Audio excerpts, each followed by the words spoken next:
Comment poser des limites à nos adolescents tout en maintenant une communication ouverte et respectueuse? J'aimerais partager avec vous aujourd'hui quelques astuces afin de surmonter au mieux ces défis quotidiens. Je suis Aurélie du cabinet Un pas vers l'autre. Bienvenue dans cette nouvelle vidéo. En tant que coach professionnel, mais aussi mère de 2 ados et 2 pré-ados, j'ai moi-même traversé des moments difficiles. Alors je pense qu'il est important de rappeler pour commencer qui est l'adolescent. Par définition, l'adolescent est un individu entre 13 et 19 ans qui se trouve dans une période de transition entre l'enfance et l'âge adulte. Cette période est généralement influencée par de nombreux changements physiques, émotionnels et sociaux, ce qui peut influencer son comportement. Alors on peut aisément remarquer qu'un adolescent est caractérisé par plusieurs points. Le premier point, c'est la recherche d'identité. L'adolescent essaie de trouver sa place dans le monde et de définir son identité. Il peut expérimenter plusieurs styles vestimentaires, plusieurs groupes sociaux, plusieurs activités. Point 2, l'influence de ses pairs. L'adolescent est très souvent influencé par ses pairs, ses congénères, et peut adopter certains comportements pour se conformer à un groupe. Point 3, la prise de risque. L'adolescent est connu pour prendre plus de risques que des personnes plus âgées, notamment en expérimentant la consommation de drogue ou d'alcool. Point 4, l'instabilité émotionnelle.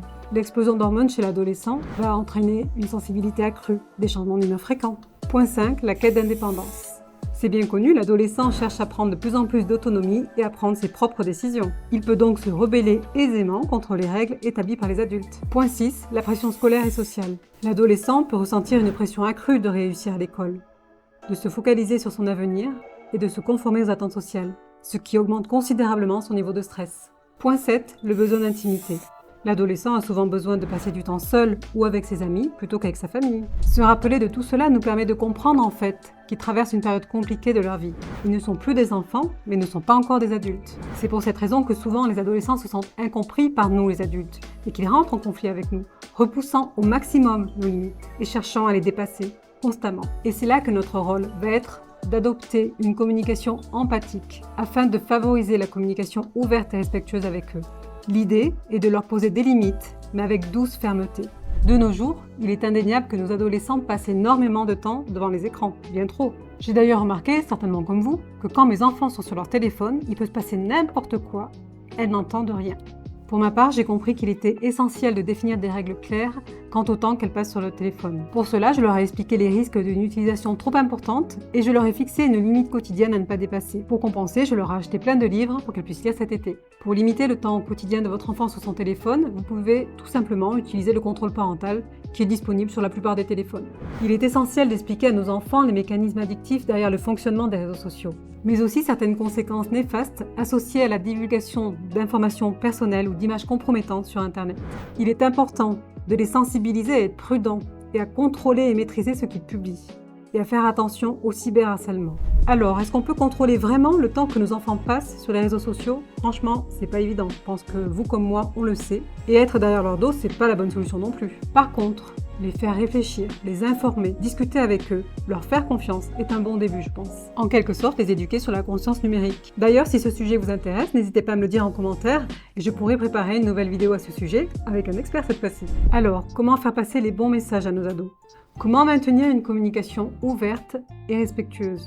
Pour maintenir une relation harmonieuse et respectueuse avec nos adolescents, il est essentiel d'éviter les réactions impulsives et les critiques gratuites. Alors je ne dis pas que c'est toujours facile car on a parfois envie de leur hurler dessus, n'est-ce pas? Mais lorsqu'un conflit arrive, lorsqu'une situation, un problème arrive, l'important est de leur montrer qu'on écoute leurs arguments, qu'on comprend leurs inquiétudes et c'est à nous d'utiliser les bons mots pour la suite. Exprimer nos émotions, notre ressenti, sans les attaquer personnellement. C'est-à-dire qu'il faut utiliser le je plutôt que le tu. Tu as encore oublié ça, tu n'as pas fait ceci. L'important, c'est plutôt de parler sur ce que l'on ressent, nous. En fait, il est moins agressif pour l'enfant d'entendre dire par son parent « J'aimerais que tu ranges ta chambre, ça me ferait très plaisir ». Plutôt que le parent lui dise « Tu dois ranger ta chambre parce que tu me l'as promis et ça fait 10 fois que je te le demande ». Trouver et proposer un terrain d'entente, un compromis, une meilleure conduite à tenir pour la prochaine fois tout simplement. En fait, l'anticipation, la communication et la prévention sont des choses que j'utilise aussi souvent que possible. Par exemple, quand ma fille va à une soirée, je conviens avec elle d'une heure à laquelle elle doit rentrer. Et je lui demande de me prévenir à tout prix si elle a du retard. Alors je lui explique que le problème n'est pas qu'elle ait une demi-heure de retard, soyons clairs. Le problème, c'est que moi je ne sache pas où elle est à l'heure à laquelle elle est censée être chez moi. Et ça m'inquiète énormément. En lui expliquant les choses ainsi, je mise sur sa compréhension, sur son sérieux, sur son respect. Je lui fais confiance et je lui explique d'ailleurs cela.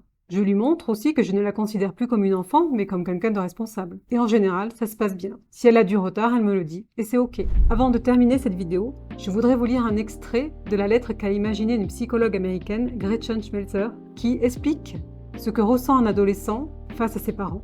J'ai trouvé cette lettre criante de vérité, et je vais vous la lire. Chers parents, voici la lettre que je voudrais pouvoir t'écrire. Ce conflit dans lequel nous sommes maintenant, j'en ai besoin. J'ai besoin de ce combat. Je ne peux pas l'expliquer parce que je n'ai pas le vocabulaire pour le faire et parce que, de toute façon, ce que je dirais n'aurait pas de sens. Mais j'ai besoin de ce combat, désespérément. J'ai besoin de te détester pour le moment et j'ai besoin que tu y survives. J'ai besoin de ce conflit même si je le hais. Peu importe ce sur quoi nous sommes en conflit. Heure du coucher, les devoirs, le linge sale, ma chambre en désordre, sortir, rester à la maison, partir de la maison, ne pas partir, la vie de famille, petit ami, pas d'amis, mauvaise fréquentation, peu importe. J'ai besoin de me battre avec toi au sujet de ces choses et j'ai besoin que tu t'opposes à moi en retour. J'ai désespérément besoin que tu tiennes l'autre extrémité de la corde, que tu t'y accroches fermement pendant que je tire de mon côté, que je tente de trouver des appuis dans ce nouveau monde auquel je sens que j'appartiens. Avant, je savais qui j'étais, qui tu étais, qui nous étions. Mais maintenant, je ne sais plus. Je sais que tu te rappelles l'enfant doux que j'étais.